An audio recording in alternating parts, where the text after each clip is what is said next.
প্রাথমিক থেকে এমএ পর্যন্ত ইসলামী তালিম থাকতে হবে। এটা থেকে বঞ্চিত করা মানে আমাকে সাংবিধানিক অধিকার থেকে বঞ্চিত করা।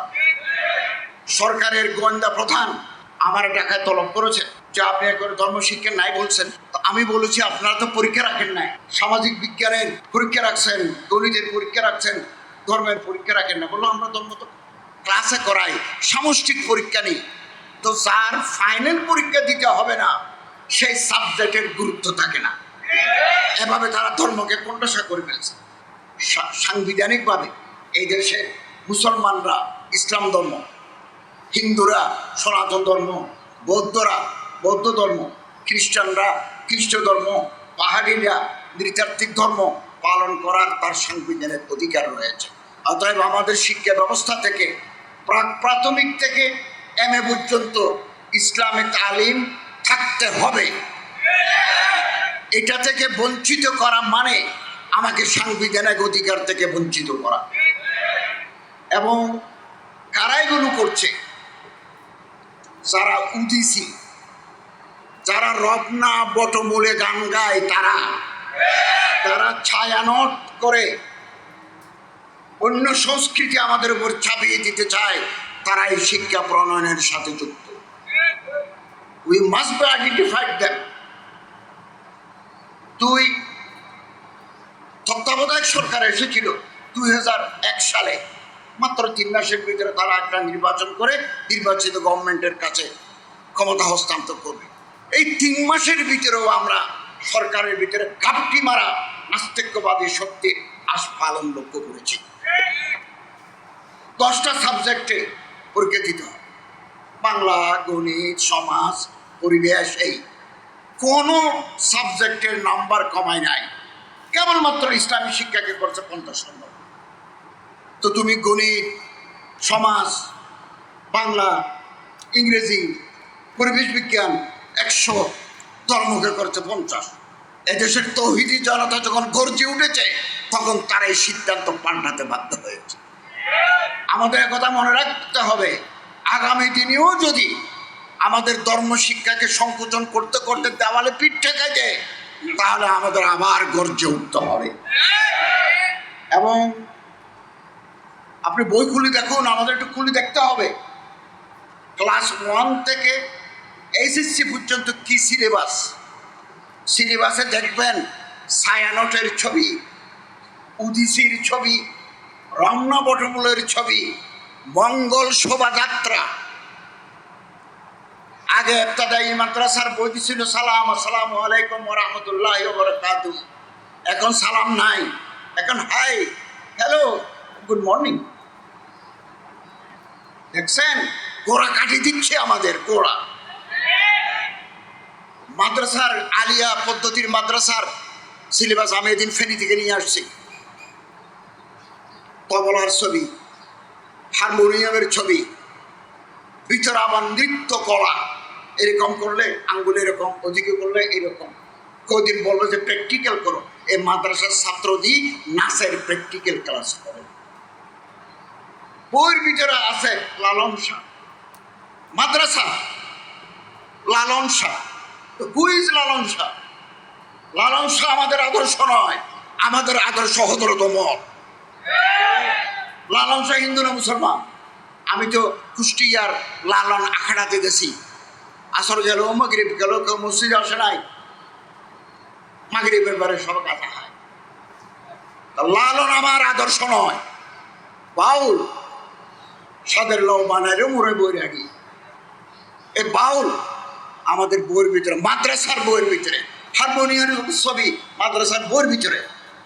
20-30 বছর পরে আলিয়া পদ্ধতির শিক্ষাধারার ভিতরে আলেম তৈরি হওয়ার সুযোগ তারা রাখবে না, শেষ করে দেবে।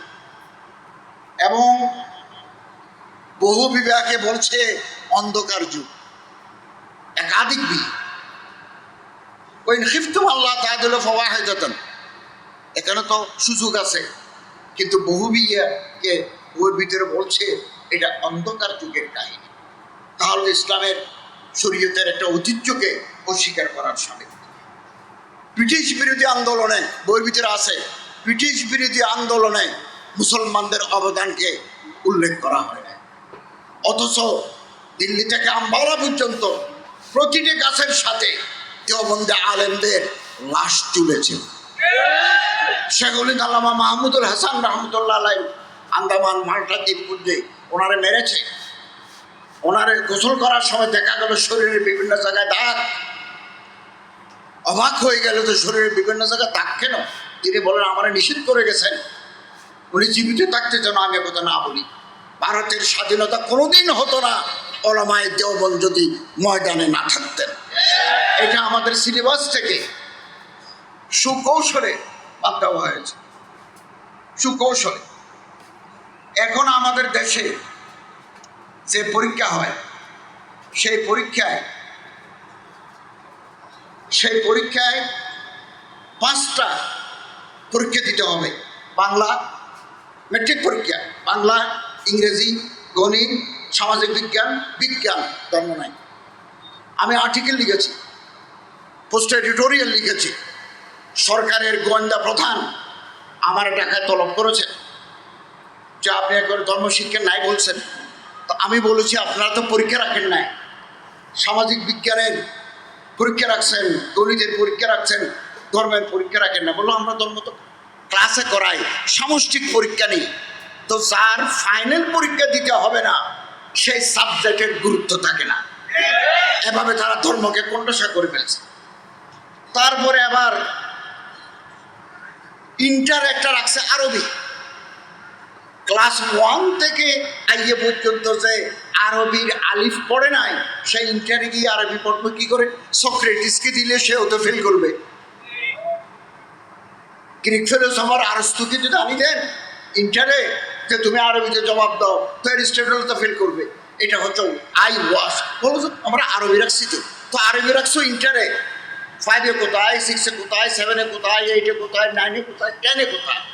এগুলো হচ্ছে খেল, ভানুমতির খেল। তুই ইসরায়েলের মতো দেশে যদি তালমুদের উপরে ডিগ্রি দেয়, ইহুদিদের একটা হাদিস এবং কেবারে ওলামা ইহুদদের মালফুজাত, মাকতুবাত, রাসায়েল, মাসাইলের উপরে তাদের কিতাব আছে তালমুদ, তালমুদের উপরে ডিগ্রি দেয়। ইসরায়েলের ইহুদিরা যদি তালমুদের উপর ডিগ্রি পায়, বাংলাদেশের মুসলমানরা ইসলামী শিক্ষার উপর ডিগ্রি পাবে না কেন? এটাই আমাদের প্রশ্ন। ট্রান্সজেন্ডার ইস্যু শরীফ থেকে শরীফে আলেমদের প্রতিবাদের কারণে এখন এটা কমিটিতে গেছে। আমি এটা পড়ে দেখেছি, 4টা লাইন বদলালে হয়ে যাবে, উপরের 4টা লাইন। ট্রান্সজেন্ডার এবং থার্ড জেন্ডার এক নয়, এগুলো গুলিয়ে ফেলতে চাচ্ছে। আমি ফার্স্ট জেন্ডার, আমার মা সেকেন্ড জেন্ডার। থার্ড জেন্ডার এরা হিজরা, এদের লিঙ্গ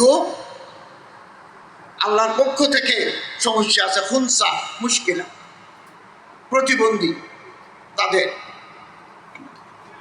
এটা কোনো দোষ নয়, এটা কোনো দোষ হতে পারে না। আপনার ঘরে আমার ঘরে এরকম হিজরা তৈরি হতে পারে, কিন্তু ট্রান্সজেন্ডার এবং হিজরা থার্ড জেন্ডার এক নয়। এটাকে গুলিয়ে ফেলা হচ্ছে। সংসদে একটা আইন উঠতেছে, যে কোনো সময় পাস হবে। আমরা প্রতিবাদ জানাচ্ছি। আমরা হিজরা অথবা থার্ড জেন্ডার যারা আছে তাদের মধ্যে আমরা মমত্ববোধ রাখি। তারা চাকরি পাক, তারা শিক্ষা পাক, তারা রাষ্ট্রীয় অধিকার পাক, আমাদের কোনো আপত্তি নাই। কিন্তু ট্রান্সজেন্ডার আর থার্ড জেন্ডার এক নয়। ট্রান্সজেন্ডার কি? মনে করেন আমার নাম আব্দুল করিম, আমি মনে মনে ভাবলাম আমার নাম, আমি আজ থেকে হালিমা বেগম।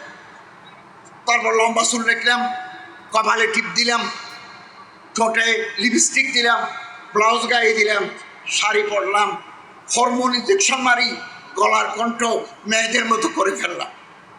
কোনোদিন কোনো ছেলে মেয়ে হতে পারে না, কোনো মেয়ে কোনোদিন ছেলে হতে পারে না। তো হালিমা বেগম যদি আব্দুর রহিম হয়ে যায়, আব্দুর রহিম যদি হালিমা বেগম হয়ে যায়, তো তোমার নুনু কোথায় নিবে? তোমার ফরজ কোথায়? তোমার রেহেম কোথায়? তোমার জরায়ু কোথায়? আল্লাহ তো তোমারে বানাইছেন পুরুষ করি জকর দি, তো তুমি ফরজ পাইবে কোথায়?